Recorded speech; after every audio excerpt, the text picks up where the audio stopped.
Gen Z itu hari ini itu tuh mereka punya banyak sekali pilihan bentuk kerja yang di zaman gue tuh tidak sebegitu banyak. Per hari ini kebutuhan kita kan sangat banyak ya. Kebutuhan lifestyle, kebutuhan pokok, sandang, pangan, papan ya kan.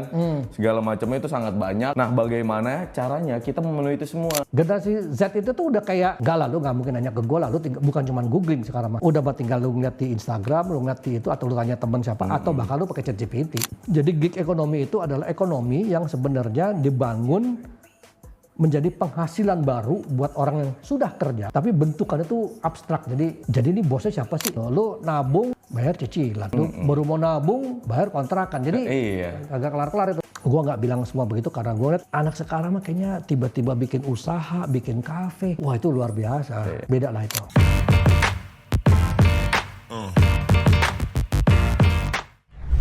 Halo teman-teman, ketemu lagi sama saya Motul dan masih bersama Oji. Jadi kita masih ngobrol seputar sana sini, warawiri, keseharian, lifestyle. Gen Z, lifestyle, kreativitas dan lain-lain. Hanya kita sekarang mau ngobrol apa nih, Ji? Gua nggak ada ide nih. Waduh, kenapa tuh Kang nggak ada ide? Biasalah kehidupan. Biasalah. Nah, kalau ngomong kehidupan nggak terlepas nih Kang. Apalagi? Dari ya kehidupan gue dulu kali ya. Ya. Gue kan abis kuliah nih Kang, ya kan. Alhamdulillahnya lulus. Oke. Itu, cuman tinggal wisuda nih, ya kan. Oh, belum wisuda ya? Iya, belum Kapan wisuda. Wisudanya nanti bulan Oktober, akhir Oktober. Terus? Ya, namanya abis wisuda, abis pendidikan, kuliah, ya kan. Ya kita harus kerja lah Kang, untuk nyari cuan. Biasa, cuan. Itu gimana tuh kalau buat lu dan Gen Z itu? Ya biasa sih kalau kita ya, kita ini mikirnya gini Kang, ibaratnya kita nggak bisa mikir untuk hari ini aja. Gitu. Kita mikir bagaimana 5-10 tahun ke depan. Nah, per hari ini kebutuhan kita kan sangat banyak ya. Kebutuhan lifestyle, kebutuhan pokok, sandang, pangan, papan ya kan. Segala macamnya itu sangat banyak. Nah, bagaimana caranya kita memenuhi itu semua? Nah, kita ini semuanya udah sadar nih Kang. Ibaratnya uang kita habis gaji lah misalnya. Gaji tuh habis untuk hari ini. Jadi harus adanya penghasilan Kak, penghasilan tambahan. Ya pastilah. Oh, tambahan. Okay. Penghasilan tambahan di luar gaji itu Kak. Gitu. Jadi bagaimana nih caranya kita dapetin kerjaan yang banyak tapi instan Kang. Gitu. Ya cepet banyak ya? Lah. Nggak, ini rata-rata Gen Z gitu ya? Kalau di kalanganku sih gitu sih Kang. Gitu. Karena kita bagaimana fast money pokoknya ya. Fast money. Jadi nggak fast money juga sih ya, maksudnya kerjanya harus cepat gitu, tapi konkret Kang. Gitu. Kita maksudnya bukan menyepelekan kerja, tapi bagaimananya nih dengan selesai. Iya. Oh gitu. Oke ya, misalnya kerja nih di satu, selesai, kita bisa ngerjain yang lain. Uang masuk, ini gitu ya? Iya, benar. Ataupun ditindak lanjutnya mungkin di bisnis, kayak invest. Oh, bikin usaha sendiri bikin usaha sendiri, atau apapun lah itu. Gitu. Karena kan banyak-banyak gitu cara-caranya kita ya. Namanya anak muda sekarang, apa namanya ya Kang ya? Dengan banyaknya referensi nih, kita jadi banyak Kang ide-ide untuk memulai bisnis segala macamnya ataupun yang menghasilkan lah Kang ya, tapi tentunya positif. Iya. Insya Allah. Oh gitu. Itu buat gua sih masih cepat gitu ya. Jadi kalau kata Queen nih, ini bahasanya Queen nih, gimana nih Kang nih? Easy come, easy go. Wis. Itu ada di lirik Bohemian Rhapsody. Jadi kalau lu bisa dapetin cepet, biasanya sih habisnya cepet. Nah, itu biasanya ya, artinya atau kebalikannya. Kalau gua dibalik cara pandangnya, supaya gua isi come, maka gua harus hambur-hambur. Cocok. Jadi daripada kalau gua tabung, itu kan gua nahan tuh. Nggak datang tuh biasa tuh. Kok nggak datang ya, gue tabung gitu ya. Iya. Tapi ketika gue akhirnya datang. Iya. Ya itu suatu apa ya namanya, afirmasi yang positif lah. Iya. Tapi gini ya, kalau gue ngeliatnya banyak orang berkomentar nih dia tentang Gen Z itu. Seperti tadi yang lu bilang gitu loh, bahwa anak muda itu tuh pengen kerja itu yang simple, yang cepat, apa yang dia suka, terus kalau nggak suka dia tinggal pindah apa, terus duitnya juga pengennya langsung besar, kalau nggak gitu-gitulah. Kadang gua tuh nggak berani prejudis bahwa apa itu adalah hal negatif gitu ya. Iya. Gua nggak berani. Kenapa nggak beraninya? Karena di zaman gua itu beda. Gua ngeliat anak sekarang, Gen Z lah, karena tadi lu udah menyinggung Gen Z ya. Gen Z itu hari ini itu tuh mereka punya banyak sekali bentuk atau pilihan bentuk kerja yang di zaman gue tuh tidak sebegitu banyak. Iya, sepakat. Gitu loh. Misalkan begini, ini contoh simpel aja. Gue yakin gak ada yang berani ngebantah lah. Jadi gini ya, Gen Z itu rasanya tidak pusing untuk urusan portfolio atau CV. Kenapa? Karena hari-hari mereka itu sudah jadi porto dan CV mereka. Iya. Katakanlah gini, gue sering ya ngelihat ada anak muda posting tentang dia dengan teman-temannya, bikin ini, bikin itu, tiba-tiba membesar gitu. Itu buat gue gini, gila ya, ini orang bisa melakukan begini kan CV sebetulnya. Iya. Ada yang bikin karya udah jadi portfolio, padahal iseng-iseng. Iya. Dan itu sudah bisa didorong dikit lagi nih ya, udah jadi kerjaan. Itu contoh nih ya, Pandawa 5 itu yang ngebersihin sungai. Oh ya, Pandawara. Hah? Pandawara. Wah itu top itu, gerakannya sangat top itu. Keren. Bagi gua ya, apa yang dilakukan Pandawara itu sebetulnya dari dulu juga ada yang melakukan. Ya. Nggak mungkin lah ada anak muda tuh nggak suka namanya kerja bakti. Zaman gue disebut kerja bakti. Ya. Bedanya Pandawara ini adalah generasi sekarang yang sudah bisa memanfaatkan apa yang namanya itu media sosial, apa yang itu namanya ponsel yang bisa time lapse. Akhirnya kegiatan ngebersihnya walaupun awalnya hanya sekedar dokumentasi, ternyata itu jadi story. Yep. Story-nya adalah bagaimana ini sungai kok dicuekin padahal sampah, dibersihkan sampai menyebar, sampai viral, sampai dapat dana, dukungan bahkan ke luar negeri. Terus lu masih butuh CV gitu. Nah, iya. Gitu loh. Artinya bagi gua ya kayak Pandawara.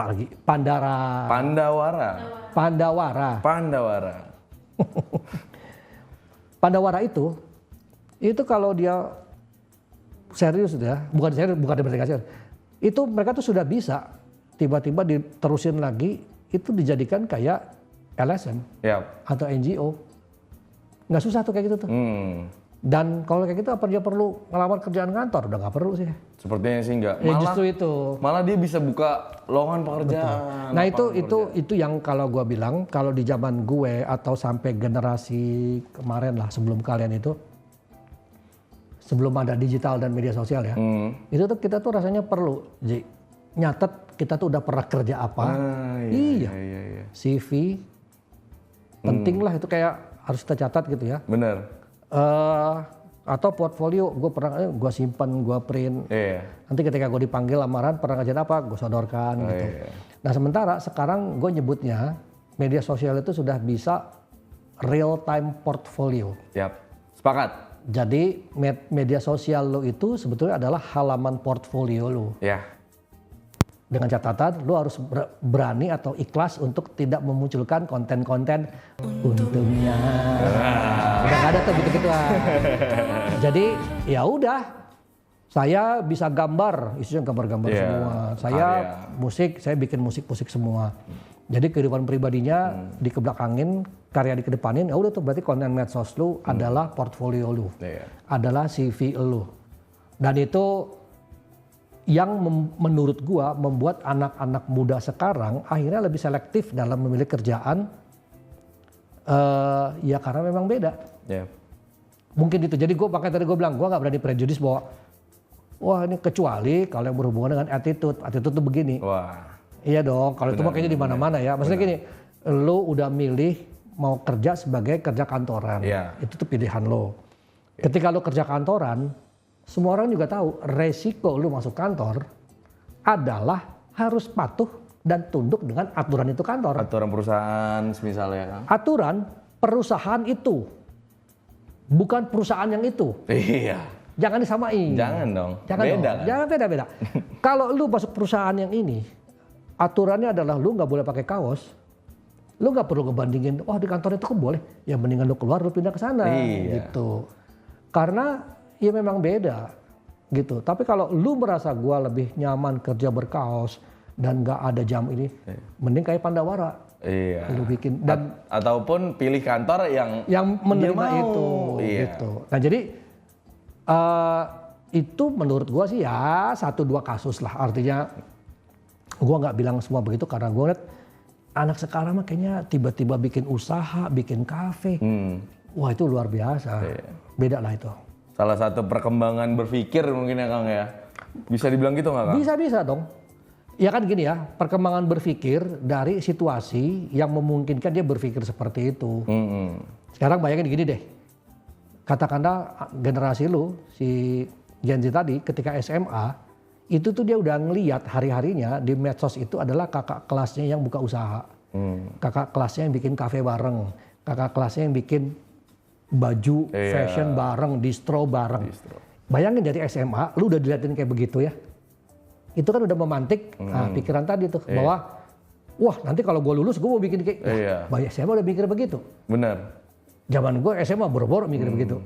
Mungkin kalau di gue sih ada yang zaman SMP sih Kang, udah ada. Apalah, iya mungkin, sangat mungkin. Tapi bentuknya mungkin kayak tongkrongan gitu. Nih tongkrongan ini nih bikin baju ini dijual kayak yang lain. Nah tapi ya positif. Dan memang zamannya tadi gue bilang itu karena zamannya sudah memungkinkan. Karena referensi yang mereka dapat tentang bisnis entrepreneur itu sudah dari mana-mana, kemudian medium jualannya atau marketplace itu sudah ada. Benar. Dan nggak susah rasanya lu ngelihat teman kelas lu, kok lu jago sih bikin kayak gini-ginian, kita cobain jual yuk. Bayangin cobain jualan di marketplace, lu nggak perlu biaya promosi dan lain-lain, tiba-tiba laku. Iya. Ya gimana dong gitu. Benar. Jadi itu privilege di zaman inilah. Iya, benar Kang. Jadi ya percepatan zaman juga menentukan ya Kang ya. Iya. Gitu. Dan itu sudah memungkinkan, apalagi Gen Z itu ada di umur tertentu itu mengalami, gue nyebutnya itu era pandemi. Era pandemi. Di mana ya di pandemi kan lu nggak mungkin ngantor. Lu kebayang nggak lu baru lulus, lu harusnya melamar kerjaan tiba-tiba pandemi. Lu mau ngelamar kemana? Kantor juga tutup kok gitu loh. Benar. Akhirnya di kepala dia adalah ngantor tuh harus nggak harus kayaknya ya. Iya. Karena ternyata gue nggak cari lowongan, gue bisa bikin kerja terus jalan lanjut, gini aja terus gitu. Iya. Jadi memungkinkan. Dan itu ini Ji, ada sebuah tren baru gara-gara tadi itu, tapi ini di luar negeri ya, di Amerika dan Eropa, gue nggak tahu di sini terjadi atau tidak. Itu jadi ada banyak anak-anak muda, mungkin tidak hanya Gen Z, tapi nggak Gen Z, tapi gen milenial dan ini ya, itu tuh mereka tuh udah kadung ngantor. Waktu itu masih pemula di kantornya, kena pandemi, terus dia work from home. Ternyata tetap berjalan, tetap produktif. Yang terjadi perusahaannya adalah ngasih banyak bonus gara-gara lu ada di rumah ya. Jadi sampai akhirnya ketika pandemi selesai, kantornya mengizinkan work from everywhere, tetap produktif. Akhirnya karena kerja di rumah tadi, kan lu nggak keluar ongkos, nggak keluar ini. Numpuk sampai akhirnya mereka itu ada di masa titik, ini tabungan segini mah gue bisa pensiun dini nih. Itu terjadi kalau di Amerika dan di Eropa. Oke. Itu istilahnya adalah FIRE. Tuh FIRE tuh. Oh, api. Jadi FIRE. Financial Independence. Retired Early. Itu jadi target lo. Ketika lo ngomong gue mau FIRE. Artinya tabungan gue tinggal dikit lagi nih. Bisa cukup, gue mau resign early, retired early. Financial freedom ya. Ya, kalau di zaman gue, FIRE tuh dipecat. Boro-boro nabung gitu loh. Aduh. FIRE. Tapi balik lagi, selain teknologi sudah memungkinkan lo bekerja dapat penghasilan, sekarang itu anak sekarang Gen Z itu dimudahkan lagi dengan kemudahan investasi. Oh iya. Wah, dia gue ngomong gini udah kayak mau ngomong promo aplikasi investasi nih. Trading nih, trading. Enggak dong, enggak. Enggak. Tapi kalau ada yang Tapi kalau ada yang mau promo boleh, apa sponsor. Jadi gini, aplikasi investasi sekarang itu tuh sudah sangat mudah. Dan gue tuh udah banyak ketemu anak-anak muda, Gen Z dan Gen milenial itu tuh udah pada punya investasi semua. Gue apa yang bener loh. Jadi dia investasinya tuh udah nggak perusahaan lokal doang. Iya. Yang di luar, yang di Amerika, gue yang buset gila. Dan itu buat dia, biasa kok ini mah. Teman-teman gue gini semua, dan kenapa begitu? Karena emang ini mudah cara daftarnya. Iya. Udah nggak ada berkas-berkas kayak zaman dulu itu tuh. Nah, tapi itulah yang menurut gue memungkinkan dari anak-anak muda tadi, ketika dia kerja, wah dak-duk semangat begitu, punya uang tabung, ternyata tabungannya ada yang dipakai buat tabung beneran tabung hari-hari, ada yang disisihkan jadi investasi. Iya. Tapi ada juga nih Kang yang hedon nih. Hedon kayak Kesana kesini gitu. coffee shop lah, Iya. belanja-belanja. Wih. Kalau nggak namanya itu mah kayaknya di semua zaman pasti Iya, ada ya. pasti ada. Artinya Bener. sama lah itu ya. Emang. Sama. Sama. Tapi poin gue sih lebih kepada bahwa teknologi dan medium dan infrastruktur itu sudah memudahkan buat anak-anak muda tadi melakukan itu. Iya. Jadi lo ngantor nggak ngantor ya akan ada sih tetap menurut gue ya anak-anak muda Gen Z yang tetap pengen ngantor, ada lah, nggak mungkin enggak. Ada yang tetap pengen jadi PNS. Ada, banyak. Pasti ada, iya. Banyak. Kalau lu merasa nggak ada, mungkin nggak di ring lu gitu. Iya. Mungkin gitu. Oh banyak kok kalau di ini. Ada. Banyak. Tapi maksudnya dengan mungkin PNS itu kerjaan tetap ya kan. Apalagi nih yang sepi, gitu. Nyambinya juga ada ya. Bener. Iya betul. Di situ tuh kita udah nyampe di fase itu Kang. Oke, Gitu. setuju gua. Bener. Jadi ya nggak stagnan lah. Apalagi mungkin yang gue lihat ya. Di kita ini mungkin nggak bisa nyari penghasilan lebih, tapi di branding personalnya gitu Kang. Gimana tuh? Personal brandingnya maksudnya kayak dia jadi selebgram, Oh. dia jadi apa gitu. Itu tambahan Kang. lain ya? Kayak tadi misalnya bikin LSM, kayak organ-organ, NGO, yayasan gitu. Iya. Atau ini ya, kalau yang gue lihat itu jadi Gen Z itu sudah berani bikin konten untuk masalah-masalah generasi mereka. Iya. Healthy living, mental health, terus bagaimana supaya kerja tidak bosan gitu-gitu ya. Itu tuh gue sering. Quarter life crisis gitu-gitu. Itu gue sering ya, betul. Itu ya berani ya, pede banget ya, maksudnya udah sampai situ ya. Iya, kita mah yang apa ya Kang ya, simpel aja sih. Jangan dimarahin, jangan diatur. Gitu aja. Udah nih, kasih ruang nih, gua kasih ruang lo. Udah bikin sebagus mungkin. Kelar itu barang, Kang. Kelar ya? Iya. Gak usah diteken. Nih gua akan kasih waktu sehari ya dalam ngerjain ini. Nggak nyampe setengah hari juga bisa. Sebetulnya bisa ya. Karena kita apa? Nyari yang simple. Simple tapi nggak menurunkan kualitas. Gitu. Karena apa?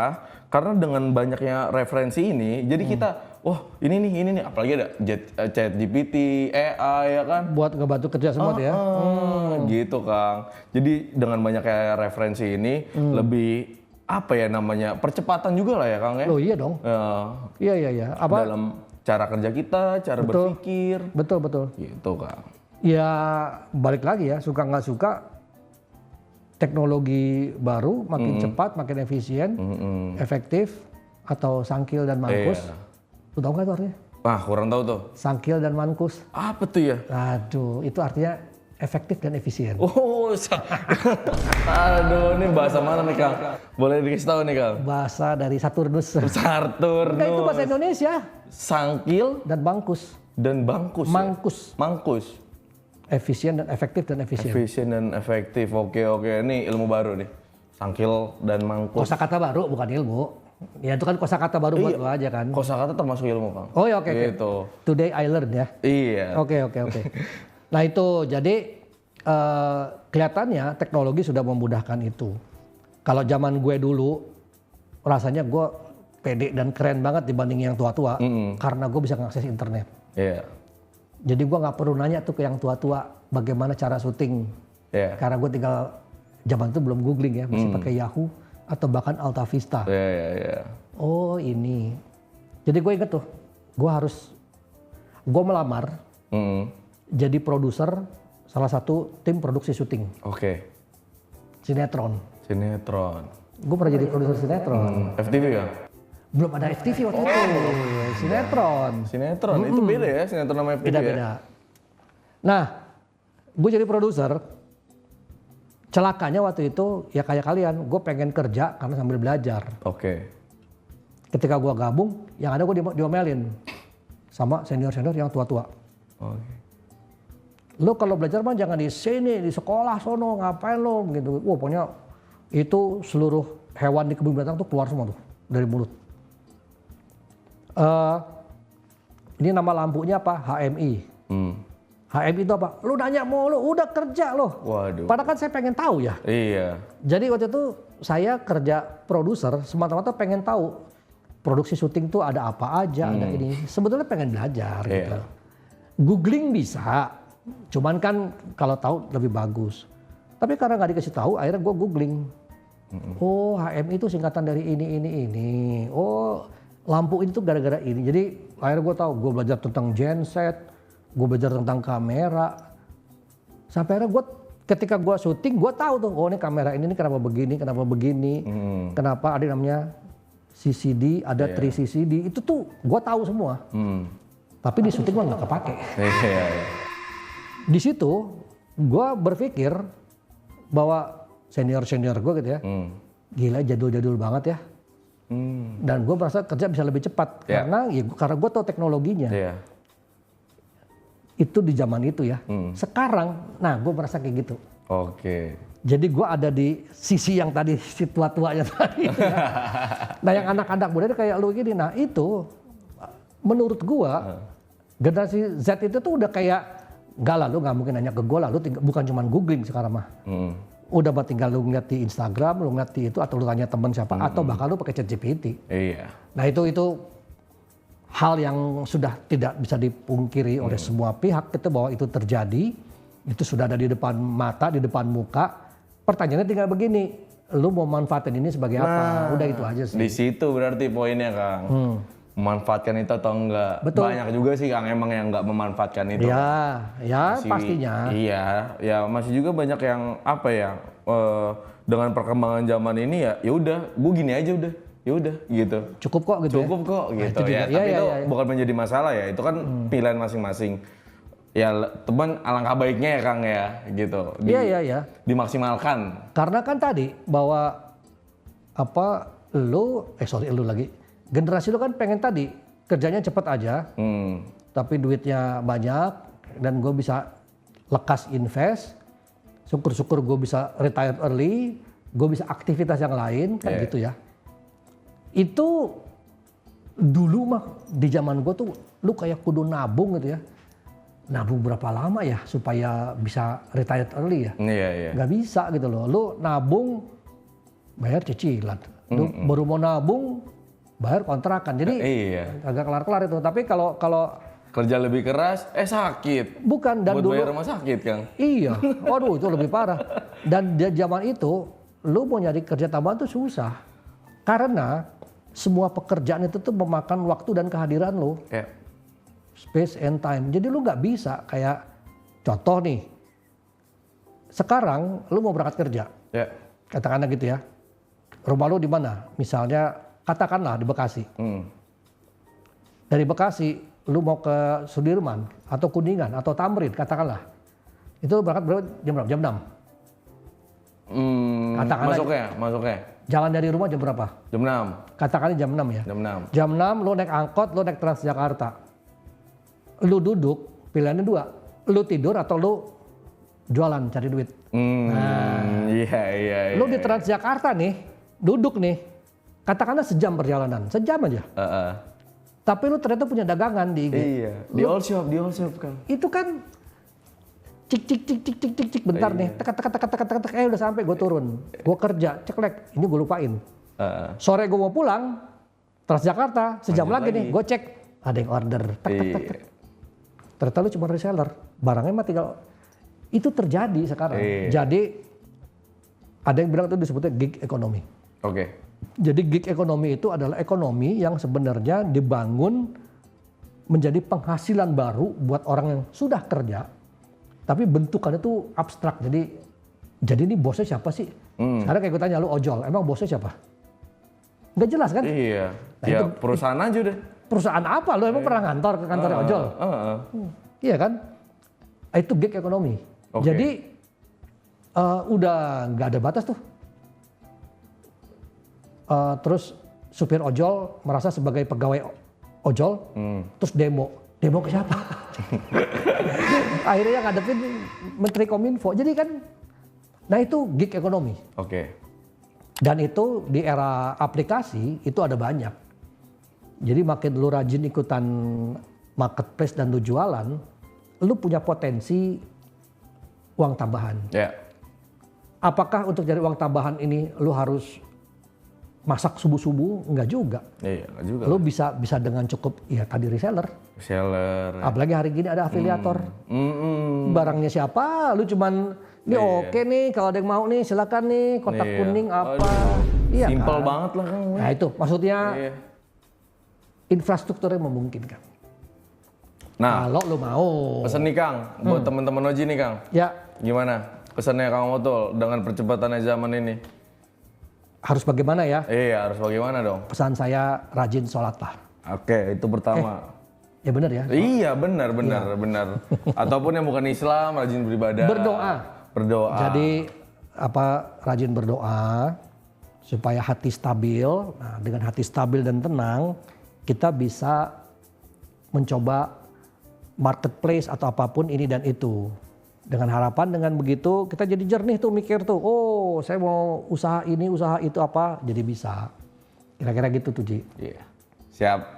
Terima kasih Kang Otul. Buat obrolan hari ini, silakan kalau ada yang mau kasih ide, kita ngobrol apa, boleh ya kita tunggu nanti buat di episode berikutnya. Masih bersama saya Motus dan Oji. Terima kasih guys.